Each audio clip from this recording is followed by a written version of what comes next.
ప్రామాణిక గ్రంథానికి ఉండవలసిన ప్రమాణాలేంటి? ఏ గ్రంథంలో అయితే భూత భవిష్యత్తు వర్తమానాలు ఉంటాయో అదే ప్రామాణిక గ్రంథం. గడిచిపోయిన చరిత్ర, జరగబోయే చరిత్ర రెండూ నిక్షిప్తమై ఉండాలి. వ్యాజ్యమాడుడని యెహోవా పిలుచుచున్నాడు, మీ రుజువులు చూపించుడని యాకోబు రాజు చెప్పుచున్నాడు. పూర్వం జరిగిన వాటిని విశదపరచుడి, మేము ఆలోచించి వాటి ఫలము తెలుసుకున్నట్లు వాటిని మాకు తెలియజెప్పుడి. ఆదిలో జనములు నియమించినది మొదలుకొని నేను తెలియజేయచూ వచ్చినట్లు తెలియజేయగలవాడు ఎవడైనా ఉన్నాడా? అట్టివాడు ఎక్కడైనా ఉన్న ఎడల నాకు తెలియజెప్పవలనని దేవుడు అడుగుచున్నాడు.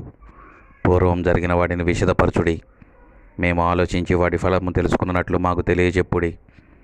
అటివారు రాగల వాటిని మాకు తెలియజెప్పుడి.